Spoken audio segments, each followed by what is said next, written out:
Detective Luke Morgan thought the storm would pass like any other, but when the thunder faded, his life would never be the same. The ancient oak in his backyard had fallen, its roots ripped open the earth, and beneath them, something waited. His dog, Rex, wouldn't stop barking, claws tearing into the mud, eyes fixed on a glint of metal. A hidden door. A door that hadn't seen light in over 60 years. Luke thought he'd found a relic of the past. But when he opened it, he uncovered a secret that should have stayed buried, and awakened ghosts that were never meant to return. The town of Greyhaven clung to the edge of the Maine coast, like a survivor holding on to memory. Quiet, weather-beaten, and full of stories that the wind never stopped telling. The air always smelled faintly of pine and salt, and in late autumn, the sea turned the color of steel. That evening, clouds rolled in from the Atlantic, swallowing the horizon whole. Detective Luke Morgan stood on the back porch of his small 2-story house, watching the wind churn across the bluffs.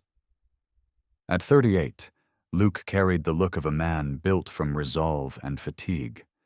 His shoulders were broad, his face strong but lined with the kind of calm that comes only after years of seeing too much. Dark brown hair, trimmed short out of habit, showed streaks of gray near the temples. A faint scar ran along his left jaw, a souvenir from a brawl gone wrong back in Boston. And a short beard softened his otherwise stoic expression. He'd moved to Maine 6 months ago after 15 years on the force in Boston. Years that had worn him down like sandpaper on stone. He'd chased monsters, lost partners, and survived a night that still woke him sweating.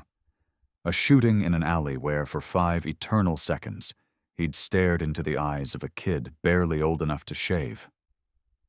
That moment had followed him here. Greyhaven was supposed to be quiet, a place where he could finally hear himself think. At his feet lay Rex, a 7-year-old German shepherd, retired from the K-9 unit the same week Luke turned in his badge. The dog was massive, 90 pounds of disciplined power under a thick sable-gray coat that shimmered under the porch light. His amber eyes followed Luke with unwavering loyalty, his ears always half alert, even in rest. Rex had been Luke's partner for 6 years, tracking suspects, sniffing out narcotics, finding bodies when others had given up. Together they'd survived raids, riots, and gunfire. Now they survived silence. Luke leaned against the porch railing, coffee steaming in his hand. "You think this storm's gonna hold?" he muttered. Rex's ears twitched, but he didn't move. The horizon was a bruised purple-gray, and thunder rolled over the sea like distant artillery.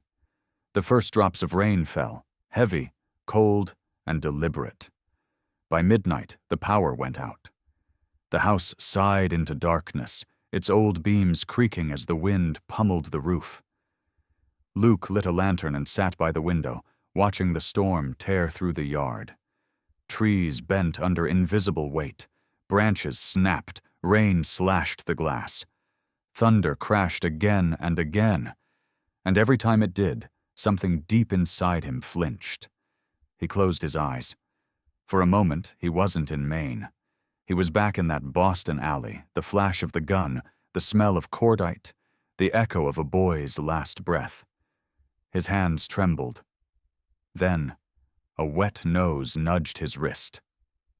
Rex. The dog pressed close, resting his head on Luke's knee. That simple touch, steady, wordless, pulled Luke back to the present. He exhaled, running his hand through Rex's thick fur. "Yeah," he whispered. "We're all right, buddy." Outside, the world kept howling. By dawn, the storm had passed. The air was cold and sharp, the ground slick with mud and broken branches. Luke stepped out onto the porch, boots sinking slightly in the wet earth. His breath came out white in the chill. The world looked different, scrubbed, scarred, and strangely still. Then he saw it. The old oak tree that stood in the center of his backyard, a massive, century-old thing that had shaded generations, was gone. It had been ripped from the earth, roots jutting up like bones, leaving behind a crater the size of a car. The tree lay on its side, its trunk split and hollowed by age, its branches tangled like broken limbs. Luke walked closer, mud sucking at his boots.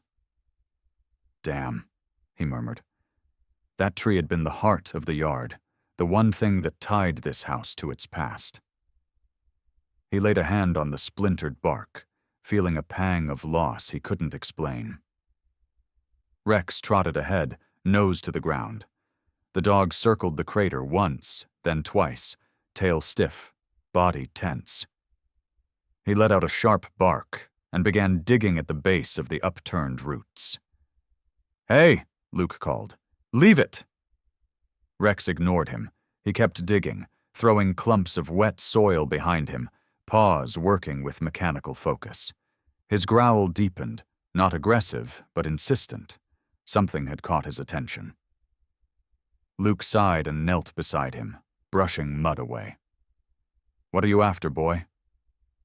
Then he saw it, a faint glint of metal beneath the roots. Not a pipe, not a rock, something flat and deliberate, like a man-made surface. Luke grabbed a small shovel from the shed and began clearing around it.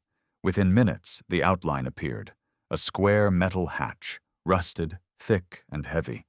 A circular valve handle sat in the middle. A chill ran up his spine. "What the hell?" He tugged at the handle. It didn't move. The metal was fused solid by decades of rust. He tried again, bracing his legs and pulling with both hands. The wheel gave a reluctant groan, but held fast. "Guess we're not giving up that easy." He fetched a pry bar and a can of WD-40 from the workshop, spraying the corroded joints until the smell of solvent filled the cold air. Then he hammered the edge, again and again, until the wheel shuddered. Slowly, painfully, it began to turn. Rust flaked off like red snow. The mechanism screamed in protest, but it moved. Finally, with a deep metallic sigh, the latch released. Luke wedged the pry bar under the hatch and heaved. The door lifted with a heavy exhale of stale air, damp, musty, carrying a faint chemical scent, like something that hadn't been disturbed in half a century. Rex growled low in his throat, ears flattened. Luke shone his flashlight into the darkness. Concrete steps led down into the earth. "Well, that's not creepy at all," he muttered. He turned to Rex.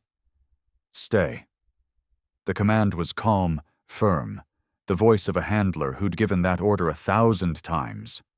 The dog whined softly but sat at the edge of the pit, muscles taut. Luke took a breath and descended. The beam of his flashlight carved thin tunnels of light through the dust. The air grew colder with every step. At the bottom lay a small room, maybe 12 feet wide, 20 long. The walls were concrete, the ceiling low. A rusted desk stood against one wall, a few shelves lined with glass jars now empty and clouded. A heavy radio sat in the corner, one of those old military shortwave sets, its dials crusted with dust. Luke moved the light slowly across the room. Everything looked untouched. On the desk, a green metal ammunition box rested under a thick layer of grime. He hesitated, then brushed the dust away and unlatched it. Inside was a single leather-bound book, its cover cracked and dry, the pages yellowed but intact. He didn't open it. Not yet. He sat in the silence, listening to his own heartbeat. This wasn't just a storm shelter. This was something older, something built to keep secrets, not people. For a long moment, Luke stared at the book. He'd been a cop long enough to know that every mystery starts small, a detail, a coincidence, before it becomes something you can't walk away from. Finally, he closed the box, set it back on the desk, and took one last look around the room. Dust hung in the beam of his flashlight like suspended time. A faint handprint, long since dried, was visible on the desk's surface, larger than his own. When he climbed back up, daylight flooded his eyes. The world above felt brighter, almost too bright. Rex was waiting, exactly where Luke had left him, though his paws were muddy and his chest rose and fell with restrained tension. "It's all right," Luke said softly, reaching to scratch behind the dog's ear. "Just a hole in the ground. Nothing to worry about." But as he looked at the open hatch, the words didn't feel true. The air that rose from that darkness wasn't just cold. It carried a stillness that felt alive, like something holding its breath. He closed the hatch halfway, resting his hand on the cool metal. The storm had taken a tree and given him a secret. Rex nudged his leg and whined, as if sensing the weight of the moment. Luke looked out toward the sea, the wind brushing his hair back. The horizon had cleared, sharp and bright. "Looks like we've got work to do," he murmured. The dog wagged his tail once, solemnly, as though agreeing. Luke turned toward the house, muddy boots heavy on the ground. Behind him, the wind whistled through the roots of the fallen oak, whispering over the hatch like a warning, or a welcome. And for the first time since he'd left Boston, Luke Morgan felt the quiet wasn't peace at all. It was the pause before something wakes up. The next morning broke with a washed-out light that turned every window pale. The sea beyond the bluffs shimmered like tarnished glass, calm now but full of memory. Luke Morgan stood at the edge of the crater where the oak had fallen, coffee in hand, the cold air cutting through the smell of wet soil. The hatch sat closed, its metal dark with moisture. Rex lay beside him, head resting on his paws, eyes fixed on the spot as if the earth itself might move again. Luke hadn't slept much. Every time he closed his eyes, he saw that underground room, the still air, the dust, the handprint on the desk. He'd told himself it was nothing more than a storm shelter. But that didn't explain the book. A man doesn't hide a diary in a munitions box unless what's inside could hurt someone. He finished his coffee, set the mug aside, and knelt by the hatch. "All right, partner," he said to Rex. "Let's see what kind of ghosts we've got down there." The hinges groaned as he lifted the door. The smell that rose up, earth, oil, and old air, felt thicker than before. He clipped a flashlight to his jacket and descended again, the beam slicing through the dim. The room looked unchanged.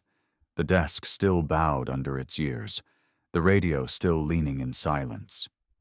But something about the space felt awake, as if acknowledging his return. He opened the ammunition box. The leather journal waited exactly where he'd left it. When he picked it up, the binding made a soft crackle, dry from decades of neglect. The first page bore a name written in black fountain ink, Henry Collins, dated April 3rd, 1961. Luke recognized the surname. The property deed had mentioned the Collins family as the original owners. Henry must have been the grandfather of the man who sold the place decades later. Luke flipped carefully through the early pages.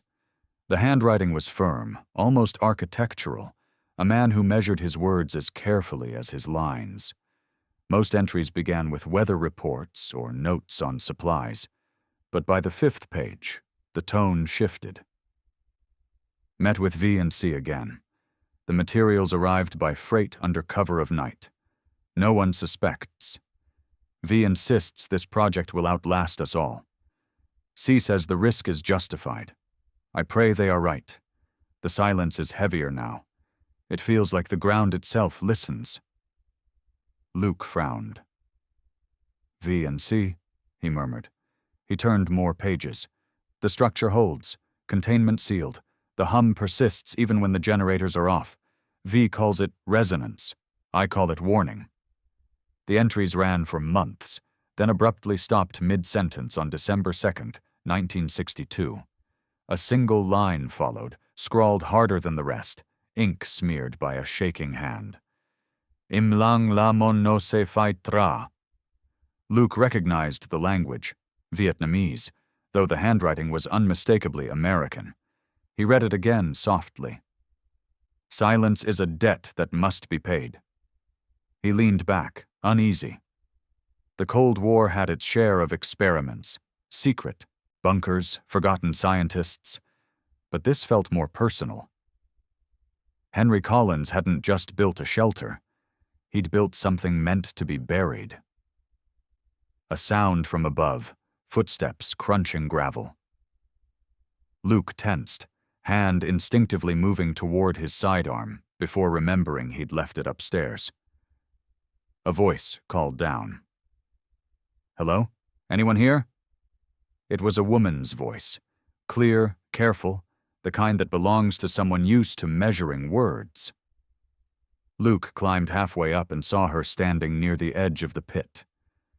She looked to be in her early 30s, tall and slim, wrapped in a long beige coat that flared slightly in the wind. Her hair was chestnut brown, tied back in a loose braid, and a few damp strands clung to her cheek. Her face was sharp-boned but gentle, a kind of academic beauty softened by sleepless curiosity. In her gloved hands she held a folder of old property documents. "Sorry," she said quickly when she saw him. "Didn't mean to startle you. I'm looking for Detective Luke Morgan." Luke climbed the rest of the way out, brushing mud from his jacket. "You found him. Can I help you?" "I'm Ayla Vance," she said, offering a polite smile. "I work with the Historical Records Office in Augusta. I left you a voicemail last week about the Collins Property Archive." Luke blinked. "You picked quite a time to follow up." Ayla's eyes drifted to the fallen oak and the open hatch. "Looks like the storm did some digging for you." He studied her posture, careful but not timid, the kind of person who came prepared for pushback. "You said you're with Historical Records?" "Yes. I've been researching Cold War-era facilities in the state. The Collins family name keeps coming up, particularly a project from the early 60s tied to an organization called the Triad Initiative. 3 founders, Henry Collins, Victor Vance, and Charles Croft." She paused. "Your property used to belong to Collins, correct?" Luke's jaw tightened. "So, Vance, you're related to Victor?" Her smile dimmed slightly. "He was my grandfather. He died before I was born." Rex trotted over, sniffing the air between them, tail flicking once. Ayla crouched instinctively, letting the dog sniff her hand. "You must be Rex," she said softly. "Your file mentioned him." Luke raised an eyebrow. "My file? I do my homework." Her tone wasn't smug, just factual. "You bought this property through an estate sale. The records show Collins left no direct descendants. But what's odd is that the deed was sealed by federal review for almost 20 years before being released." Luke folded his arms. "You came all the way here to tell me my house used to be a government secret?" She met his gaze steadily. "No. I came because the last entry in Henry Collins's public log matches the date your storm shelter was built. December 1962. After that, all documentation vanished." For a long moment, neither spoke. The wind carried the smell of salt and pine through the broken fence. Luke sighed. "All right, you should see this." He led her down into the bunker. Ayla's eyes widened as the beam of her flashlight swept across the concrete walls. "This is incredible," she whispered. "Completely intact." Luke handed her the leather journal. "Found it in that box." She turned the pages carefully, her brow furrowing as she read. "This handwriting, yes, it's his, and this—" She pointed at the initials V and C. Victor and Croft. They worked together before things went wrong. Wrong how? Ayla hesitated. The Triad Initiative was supposed to develop underground research facilities in case of nuclear conflict.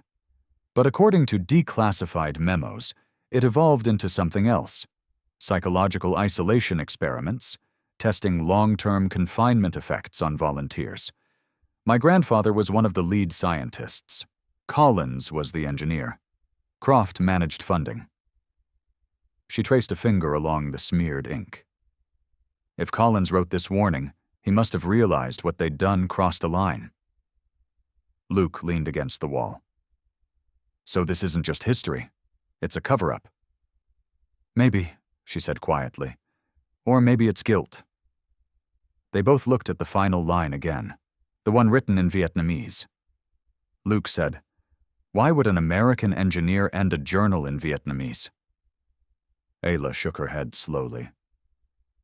Unless one of their test subjects wasn't American.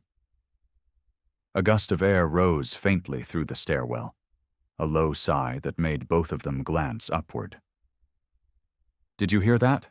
Ayla asked. "Probably the wind," Luke said, though he didn't believe it. Rex growled softly, hackles lifting. The sound echoed down the concrete hall, swallowed by the dark. Ayla closed the journal, clutching it tightly. "I think we should get this analyzed. There could be more like it." Luke nodded. "We'll start with this one. But something tells me whatever Collins buried down here, he meant for it to stay buried." When they climbed out, the sky had turned gray again, the light shifting toward evening. The hatch stood open like an unfinished thought. Ayla pulled her coat tighter against the wind, her braid flicking over her shoulder. "I'll be in town for a few days," she said. "If you find anything else, call me. Please." Luke gave a small nod. "Yeah, I will." She started toward her car, her footsteps crunching over gravel, then paused. "Detective?" "Yeah?" She met his eyes, her expression unreadable. Whatever that project was, it didn't just end. It disappeared. And things that disappear usually have someone who wants them gone. He watched her drive away, the taillights fading into the mist. Rex stood beside him, silent, nose twitching toward the open hatch. Luke looked down at it again, the shadows pooling inside. "Silence is a debt," he said under his breath. "Guess we just opened the account." The wind answered, carrying the low hum of the sea, or something deeper, buried just beneath it. 3 days passed before Luke heard from Ayla again. The ocean had turned calm, but the wind still carried the tang of salt and unfinished business.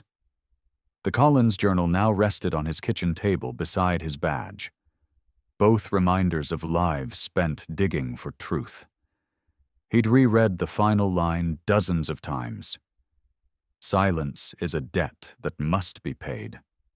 Each time, it felt less like a warning and more like a countdown. Rex lay under the table, chin on his paws, occasionally lifting his head when the floorboards creaked. Luke was halfway through his 3rd cup of coffee when tires crunched on the gravel driveway. He peered out the window and saw Ayla's dark green Jeep pulling up beside his truck. She stepped out wearing jeans, boots, and a charcoal gray jacket that fit her tall frame with precise simplicity. Her hair, darker today from the mist, was tied into a low braid that swayed when she moved. Despite the cold, her cheeks were faintly flushed, a mix of determination and the bite of Maine air. In one hand, she held a weathered manila envelope. In the other, a notebook lined with colored tabs. Luke met her at the door. "You said you'd call first." "I didn't think you'd mind," she said with a small, careful smile. "I found something you should see." He stepped aside to let her in. Rex trotted forward, tail wagging once before sitting by her feet, as if recognizing an ally. Ayla crouched, rubbed behind his ear. "Hey there, hero." Luke arched a brow. "You sure you're not working for the FBI? He doesn't warm up to people that fast." Dogs are better judges of character than agents, she replied, straightening. She laid the envelope on the table and slid out a series of photocopied documents. Brittle pages with faded typewriter ink, and government headers stamped Classified, Declassified 1998. This is from the State Historical Archive, she explained, part of a declassified cache from the Department of Energy. The Triad Initiative was officially terminated in '63, but this memo was dated January 12, 1964. Luke scanned the header. Project Croft Vance Collins, Site 4, Main Facility. Below it, a single paragraph read, Subject transfer pending. Containment unstable. Further communication suspended by order of C. Croft. Containment? He muttered. Of what? That's what I'm trying to find out. She flipped to another page, a map marked with coordinates stretching from the Maine coast into the hills west of Greyhaven. There were 4 sites. Yours is Site 4. The other 3 were dismantled after the Cuban Missile Crisis, but there's no record of what they were containing. Whatever Collins built down there, he wasn't working on shelter technology. He was hiding something. Luke looked up. And you think your grandfather was involved? I know he was. Her voice softened. My mother used to say he never slept through the night. He'd wake shouting, as if someone was calling his name from far away. She paused, eyes distant for a heartbeat, then gathered herself. If we can find out what Collins and Croft did here, maybe it explains why he was like that. Before Luke could respond, a car door slammed outside. The sound carried sharp through the quiet. Rex was on his feet instantly, a low growl rumbling in his chest. Luke moved to the window. A black Lincoln sedan idled near the fence line, gleaming even under overcast light. 2 men stepped out, both in dark coats. One was broad-shouldered, mid-30s, with slicked hair and a jaw shadowed by deliberate stubble, the kind that looked expensive. The other was leaner, younger, carrying himself like a man used to following orders. Then a third figure emerged from the driver's side. He was tall, close to 6'2", with silver-streaked brown hair combed back, and an expensive navy peacoat tailored to military precision. His face was handsome but carved in control. Square jaw, narrow eyes that seemed to measure everything before speaking. A faint scar split his left eyebrow, the kind left by an old fistfight, and the faintest smile played at the corner of his lips as he approached. Luke opened the door halfway, body angled just enough to block the entrance. You lost? The man stopped a few feet short. Not exactly. His voice carried an unhurried confidence, deep and steady. Detective Morgan, I presume? That's right. And you are? Julian Croft, he said smoothly. My family owned part of this land before it changed hands a few too many times. I was hoping to speak with you about a matter of inheritance. Ayla stiffened. Croft? He turned toward her with a faint nod. Ah, you must be a Vance.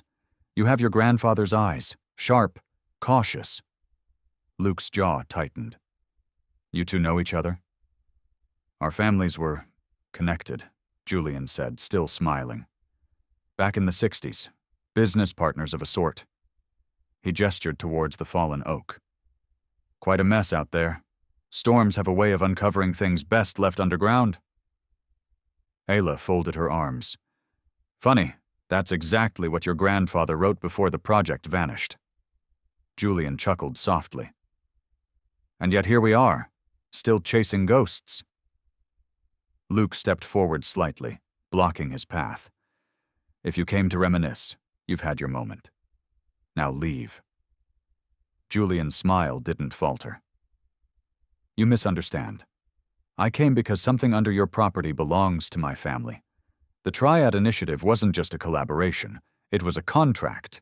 All 3 parties contributed assets. When the government pulled out, the rights reverted to the descendants. I haven't seen any contract, Luke said flatly. Oh, but I have. He slipped a folded document from his coat pocket and set it on the table. A property clause signed by Henry Collins, Victor Vance, and William Croft. It expired after Fio, 64 years, which would be, coincidentally, this month. Ayla leaned over the page, eyes narrowing. This is a reproduction. True, Julian admitted. The original's locked away, but it establishes intent, and I intend to reclaim what's mine.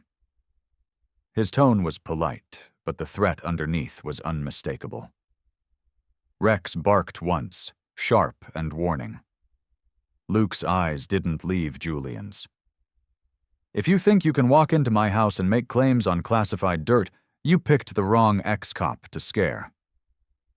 Julian's smile faded. I don't scare people, Detective. I simply remind them what happens when curiosity exceeds caution. He adjusted his coat and nodded to his men. Enjoy your day? The Lincoln's doors shut with synchronized precision. Gravel crunched, then silence reclaimed the air. Ayla exhaled. Well, that's not ominous at all. Luke stared after the car until it vanished down the road. He's not bluffing. He's testing boundaries. Then we'd better find whatever they want before they do. Luke nodded slowly, the old instinct of the job settling into his chest. He turned toward the hatch outside. If Collins built something to hide, Croft's people will come for it. We need to know what we're standing on. Ayla glanced down at Rex, who sat poised at the doorway, eyes locked on the horizon. At least we've got the best nose in the state. Luke managed a small smile. Yeah, let's hope that's enough.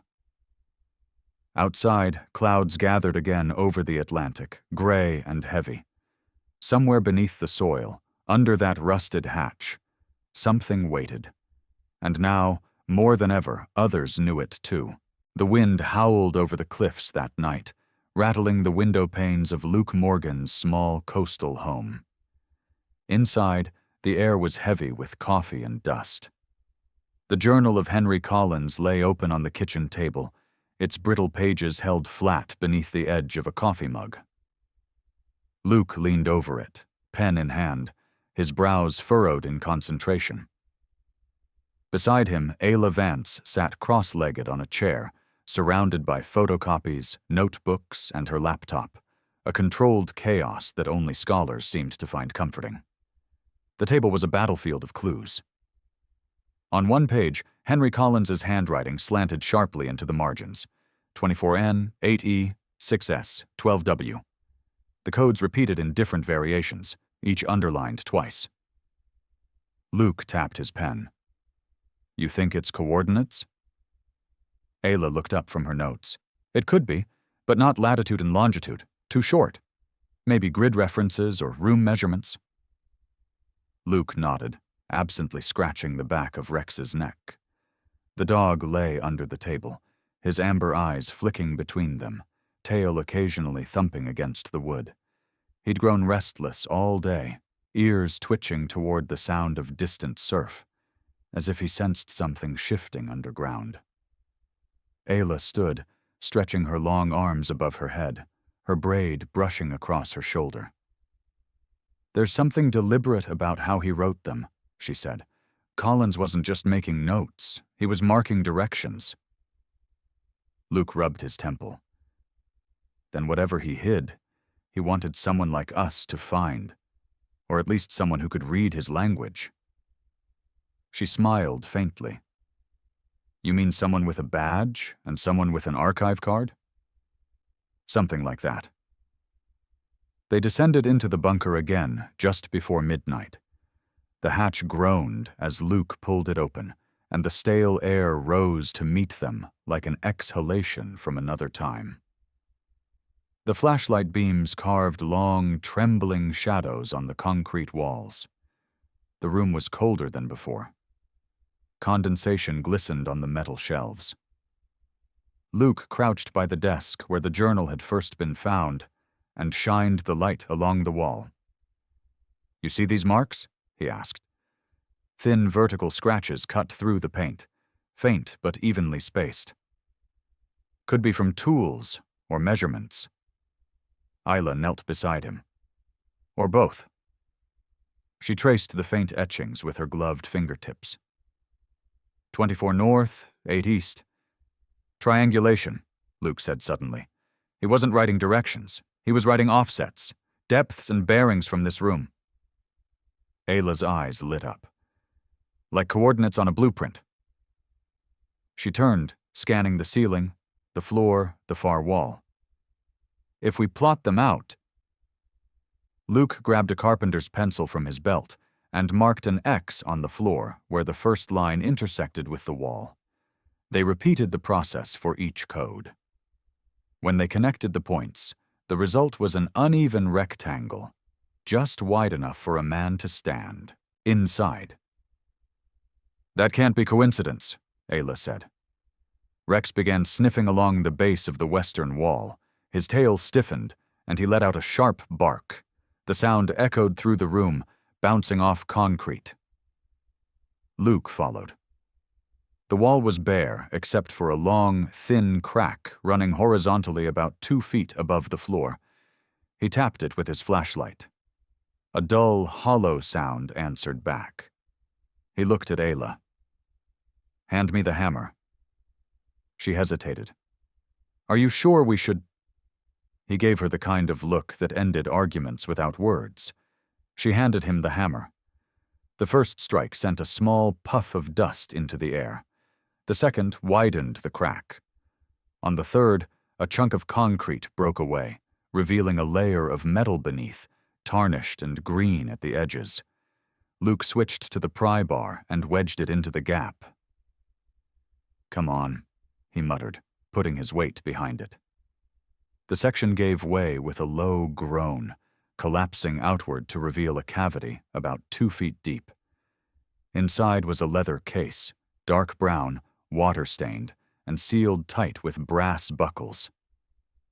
Ayla crouched beside him, her voice barely above a whisper. That's not just a box. That's a field briefcase. Military issue. My grandfather had one just like it. Luke brushed the dust off its surface. Then we've got the right place. They carried it upstairs to the kitchen, laying it gently on the table. The clasps resisted at first, then popped open with a tired snap. Inside, everything was meticulously packed. A manila folder, several photographs, a spool of magnetic tape, and a smaller envelope labeled in bold, precise handwriting. For V and C only. Ayla's breath caught. Vance and Croft. Luke opened the envelope carefully. Inside were 3 faded photographs, one of the bunker's construction site, another showing 3 men standing shoulder to shoulder, Henry Collins, Victor Vance, and Charles Croft, and the last one, taken indoors, of something metallic and egg-shaped surrounded by cables. The edges of the photo were burned, the image half obscured. What the hell is that? Luke murmured. Ayla shook her head. Some kind of containment pod. The documents mentioned resonance testing. Maybe that's what they were building. Luke turned the folder over. A sheet of yellowed graph paper slid out, filled with notes and diagrams. At the bottom, written in small, neat letters, "Do not activate. The sound alone changes them." He frowned. Changes who? Before Ayla could answer, Rex growled. The sound was low, vibrating. He stood near the back door, staring into the darkness outside. Luke grabbed his flashlight and stepped to the window. The yard was still, except for the faint sway of branches in the wind. Then he noticed the fence gate hanging open. Stay here, he said quietly. Luke. Just a minute. He walked out onto the porch. The beam swept across the yard, the fallen oak, the mud, the tracks leading from the driveway. Tire prints. Fresh. Someone had been there recently. He turned back toward the door and froze. The kitchen light flickered once, then went out. For a heartbeat, the world fell completely silent. A second later, the generator kicked in with a sputter. The lights returned, dim and trembling. Ayla stood by the table, one hand on the briefcase, her face pale. "What happened?" she asked. "Someone's been here," he said. "Croft? Or someone working for him?" Rex barked again, louder this time, his ears locked toward the road. Luke crouched, placing a steadying hand on the dog's shoulder. "Easy, boy. They're gone." He looked back at the case. "Whatever Colin's buried, it's what they're after." Ayla nodded, her voice steady but thin. "Then we have to move fast. If this pod, whatever it was, still exists, they can't get to it first." Luke folded the papers back into the folder and locked the briefcase shut. "We'll start in the morning, but tonight we keep the lights low." He checked the window once more before drawing the blinds. Outside, beyond the fallen oak, a single set of headlights glimmered briefly on the distant road and then vanished into the fog. The storm had passed, but the air still held its scent, salt, pine, and rain. Morning light leaked through the blinds in narrow, silvery bands. Luke Morgan sat at the kitchen table, the leather briefcase open before him like an accusation. Beside it lay the faded manila folder and the reel-to-reel tape marked simply, October 1963. Ayla stood by the window, her arms crossed over her chest, eyes fixed on the fog curling off the Atlantic. Her usually composed face was drawn tight, the weight of sleeplessness settling beneath her brown eyes. She looked different in the early light, vulnerable in a way that made her seem more human than scholar. "You ready for this?" Luke asked quietly. "No," she admitted, "but we don't have a choice." Rex, ever watchful, lay by the door, head resting on his paws, amber eyes following every movement. The sound of the tape recorder, a heavy, gray military-grade machine they had found in the bunker, filled the silence with a mechanical whir. Luke threaded the tape through the rollers and clicked play. At first, there was only static, a hiss, the occasional pop. Then a voice emerged. It was that of an old man, trembling but deliberate. "If this is being heard, then it means time has run its course. My name is Elias Vance." Ayla froze. Luke's gaze flicked to her, but she didn't move. The voice continued, broken by coughs and pauses. "In 1961, 3 of us began a venture we called the Triad Initiative. Henry Collins, William Croft, and myself. But there was another, the mind behind it all, Mateo Reyes. He was brilliant, a man of numbers and vision. It was his idea to turn the research into something greater, something that could change lives. We were fools to trust ourselves." There was a long pause, a sound like shuffling paper. Then the voice grew heavier. "Croft wanted more, always more. He said Reyes was an outsider, that a man born overseas could not be trusted with American interests. I tried to reason with him, but greed—" His voice broke into a rasp. "Greed devours reason. Collins built the bunker to protect our work, but Croft turned it into a tomb." Luke leaned forward, elbows on the table. The tape crackled, the sound of distant rain bleeding into the recording. "We told Mateo we needed to move the documents," the voice went on. "He trusted us. God help me, he trusted us. When he arrived at the site, Croft was waiting with a gun. Henry was there too. He didn't fire, but he didn't stop it either. Neither did I. One shot. Just one. Mateo fell by the roots of the oak. Croft said we'd bury him and the truth together. And we did." Ayla's hand covered her mouth. Her eyes glistened. Luke felt something tighten in his chest, not shock, but the slow, heavy recognition of human weakness. The voice on the tape turned softer, trembling. "We forged papers, moved the accounts, erased his name. Said he fled with the funds to Spain, The world believed us. But the money wasn't what cursed us. It was the silence. The silence became a living thing. It followed us through the years. Croft built empires from it. I built shame. And Henry, he built a prison under his own home. Then came the sound of weeping, faint, raw, and human. I hear him still, Elias whispered. Every time the wind moves through the trees, I hear him calling, "Forgive me, Mateo, forgive us. We buried you beneath the oak, and with you, our souls." The tape ended with a dull click. No one spoke for several moments. Even Rex, usually restless, lay motionless, head low.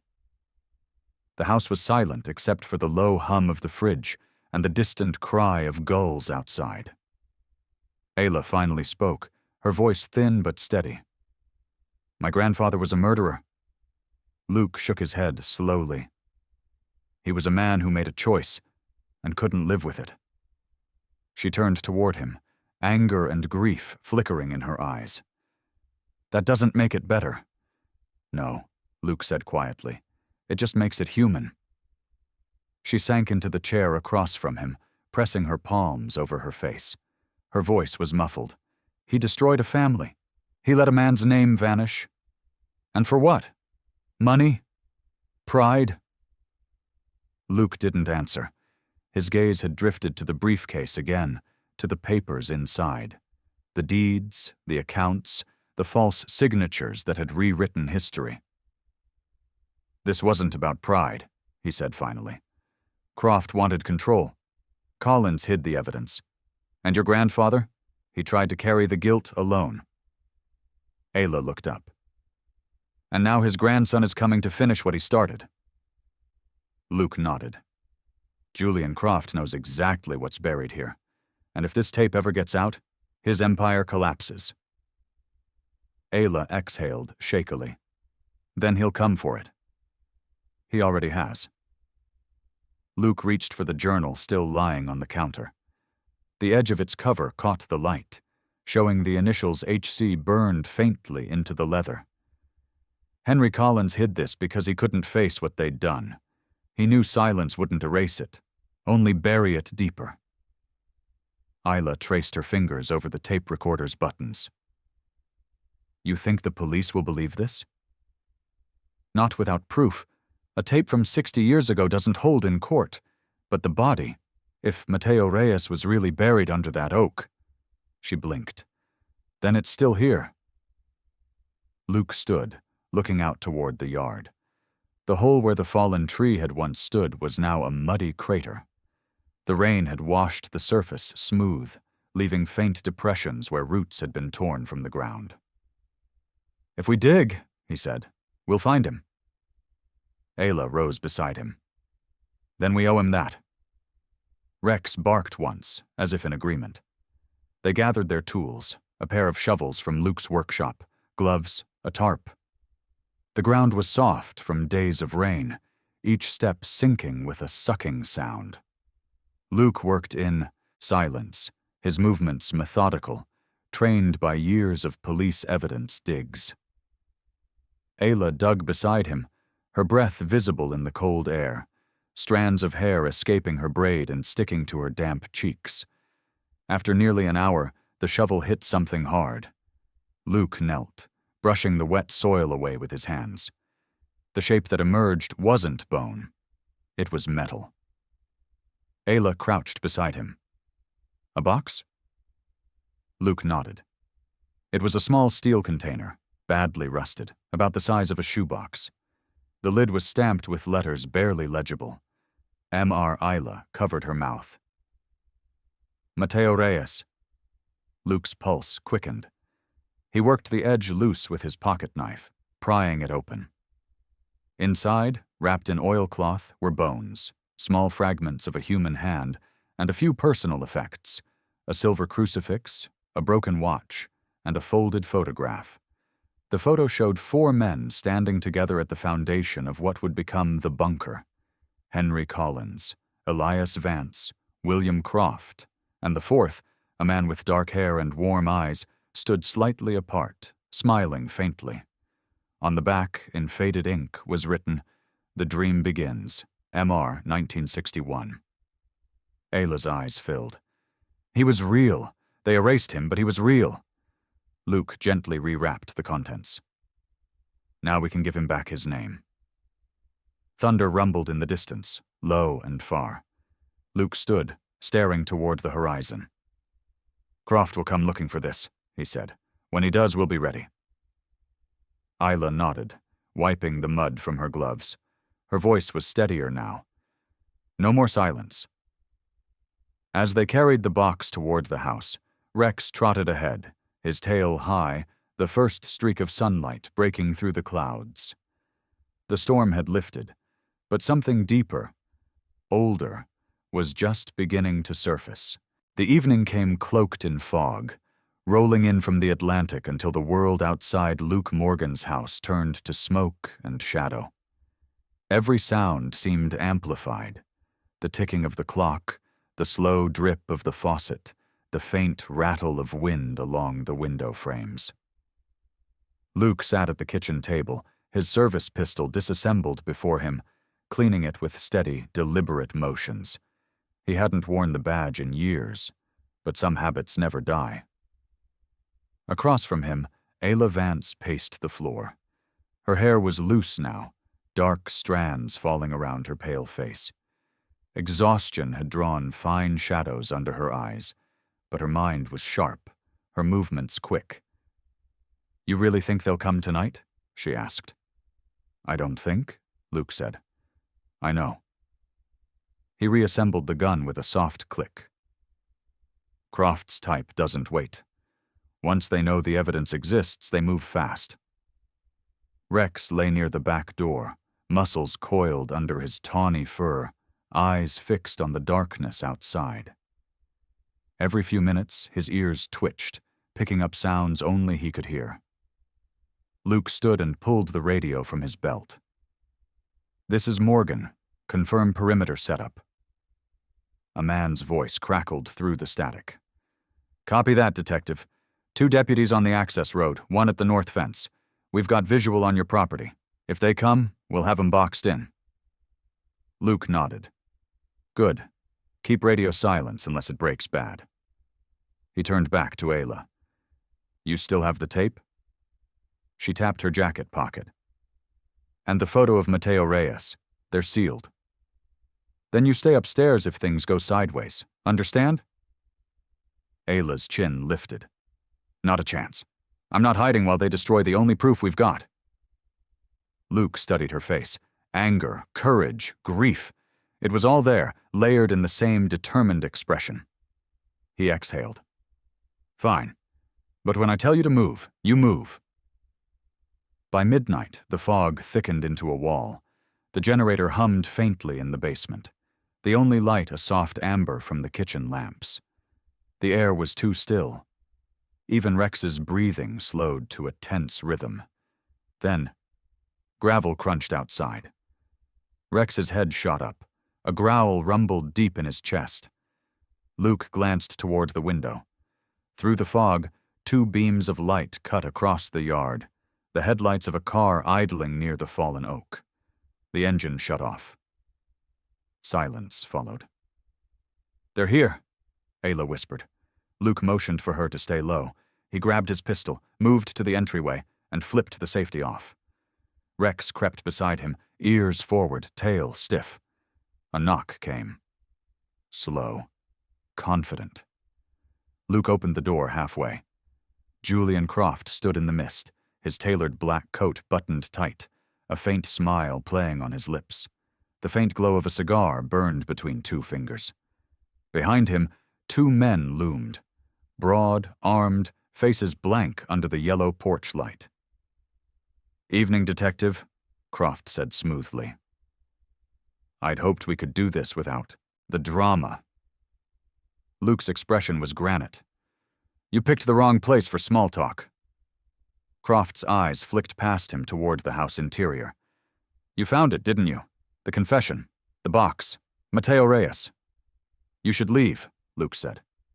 "Right now." Croft's smile widened. "You know, My grandfather used to say secrets are like pressure. Ignore them long enough and they blow everything apart. I'm here to relieve some pressure." He nodded once. The two men stepped forward, pushing the door fully open. Luke raised his gun. "Don't," one of the thugs sneered. "You won't shoot." "Try me," Croft sighed. "Detective, please. You're surrounded, you're outnumbered, and the storm's coming back. Let's not make this worse. All I want is what belongs to my family." Luke's grip tightened. "That family buried a man alive." Croft's eyes darkened. "That was a different time." "Not for him." The silence stretched until it broke with movement. Isla stepped from the hallway, holding the recorder. "You want it? Here it is," she said, voice steady. "But you're not leaving with it." Croft's gaze softened, almost admiring. "You have your grandfather's stubbornness. Shame it's wasted on guilt." Rex growled low, taking one step forward. The muscles in his neck rippled beneath the fur. Luke saw it happen.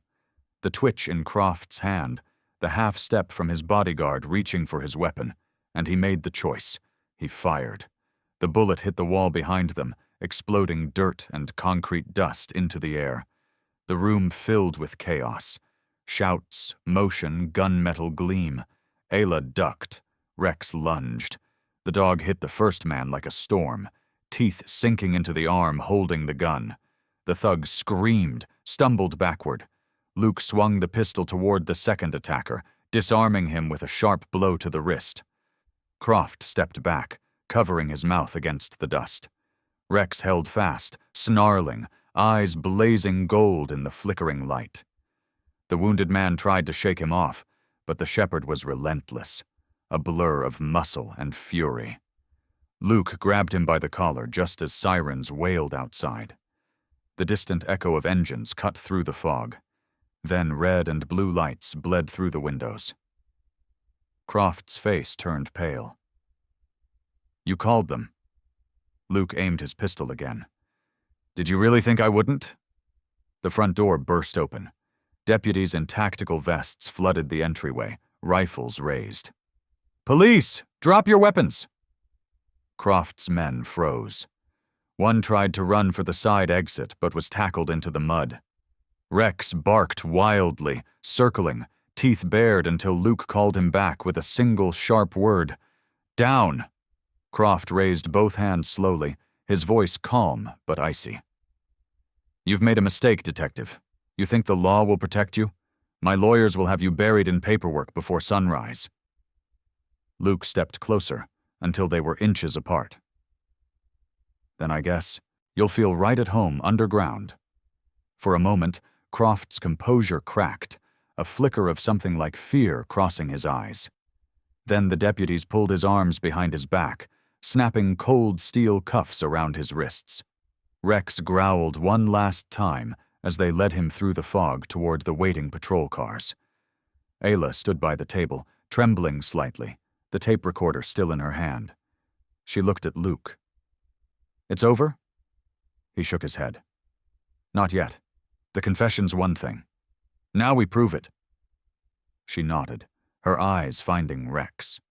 The shepherd had returned to the door, chest rising and falling, fur streaked with dust but eyes alert. She knelt, running a hand over his head. "You saved us, didn't you, boy?" Rex gave a soft huff, pressing his head into her palm. Outside, the police lights reflected off the wet grass like 1,000 scattered stars. Luke watched the cars disappear into the fog, then turned to Ayla. "You should get some rest. Tomorrow we hand this tape to the county prosecutor." She hesitated. "And after that?" Luke holstered his weapon. "After that, we finish what they started 60 years ago. We clear Mateo Reyes's name." The wind shifted, carrying the faint scent of salt and pine. Somewhere far off, thunder rolled again. But for the first time, the house felt lighter, as if the ghosts that had haunted it were beginning to fade. Rex lifted his head, listening to the wind. Then, as if satisfied, he lay down by the fire, his tail curling over his paws. Morning came calm and silver over the Maine coast, the kind of morning that didn't announce itself so much as unfold. Slow light creeping across wet fields, mist rising like breath from the earth. The chaos of the night before had left the house quiet. The broken door had been repaired, the floor cleaned of dust and boot prints, but the echo of what had happened lingered in the air like an old chord. Luke Morgan stood by the window, cup of black coffee in hand, watching gulls dip and rise over the fog. Rex sat beside him, fur brushed clean, eyes steady as if still guarding something only he could see. Ayla Vance entered the kitchen, her long brown hair tied back, wearing a faded denim jacket over a gray sweater. She looked different now. Tired, yes, but lighter. "The prosecutor called," she said softly. "They've finished processing the evidence, the tape, the photo, the remains. Everything checks out." Luke nodded, setting his cup down. "And Croft?" "Charged with obstruction, conspiracy, and attempted assault. His men confessed after a few hours in county lockup. He'll fight it, but he's done." She hesitated. "They're reopening the cold case under Reyes's name. The state attorney wants us in Augusta tomorrow for the announcement." Luke smiled faintly. After 60 years, the man finally gets his name back. Ayla nodded, her voice catching. "And my family finally gets the truth."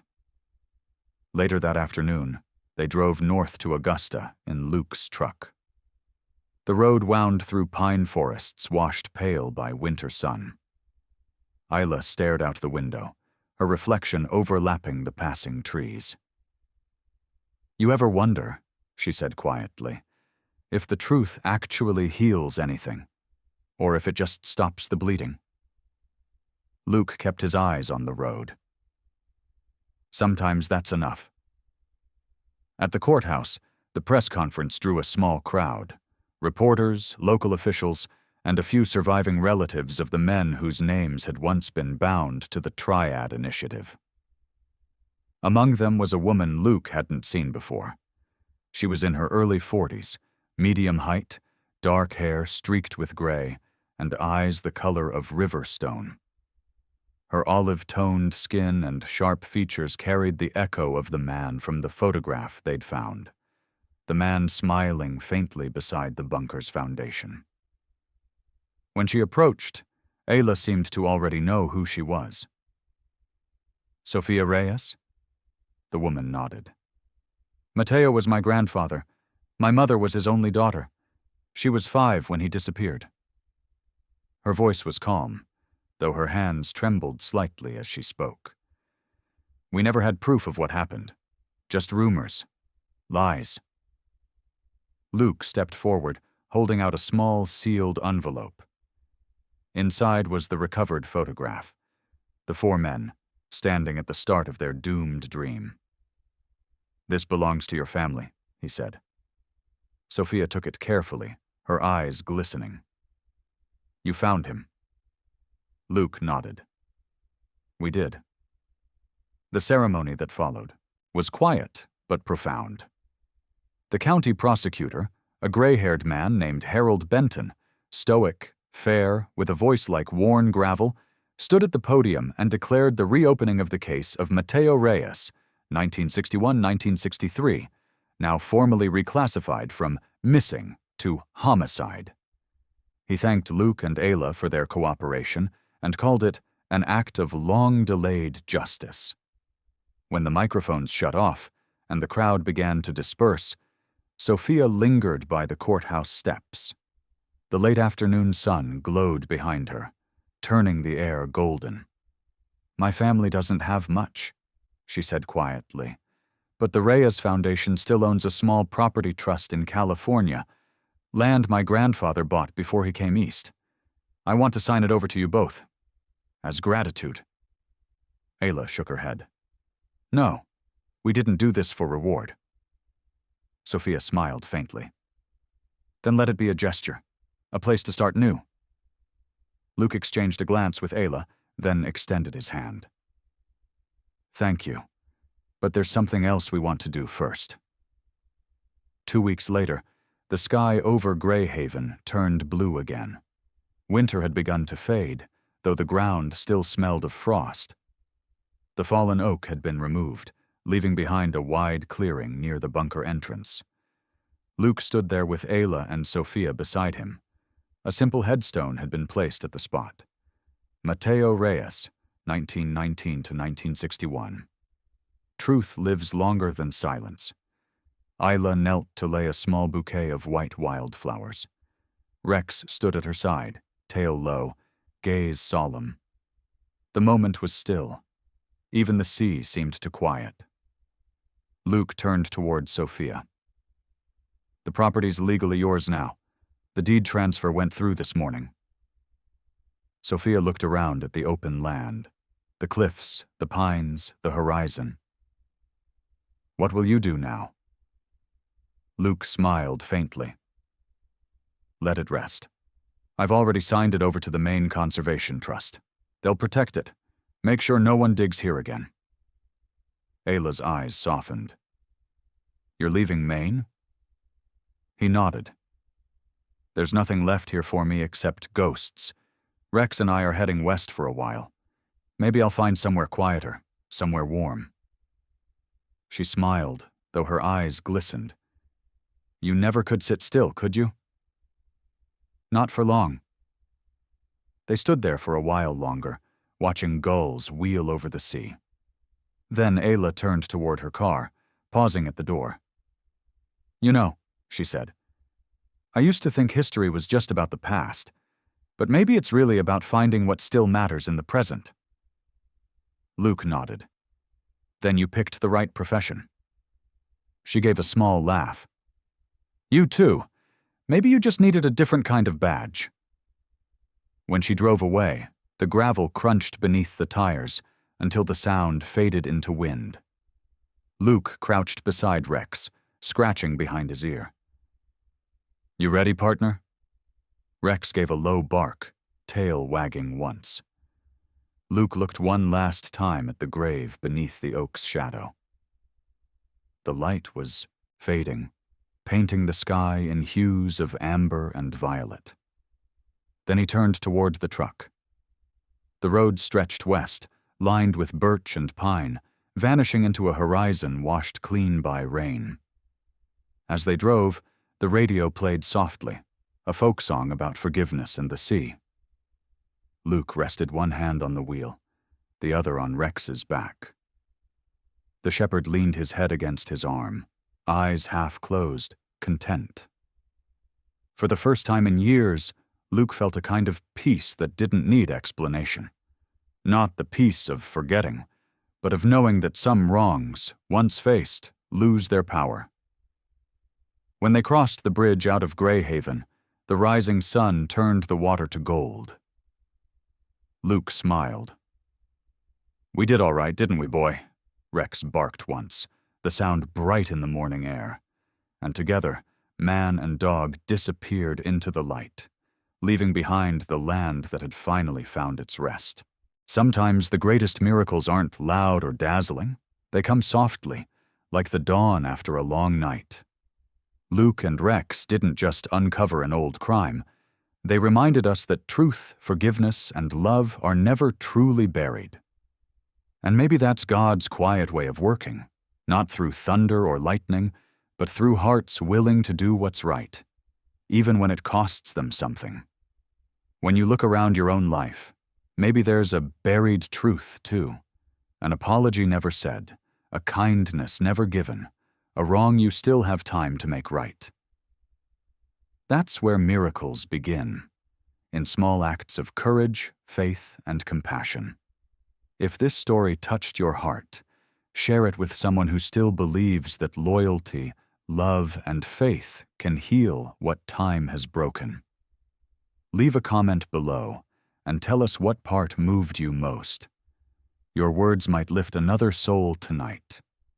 May God bless you and everyone who still believes that goodness always finds its way home.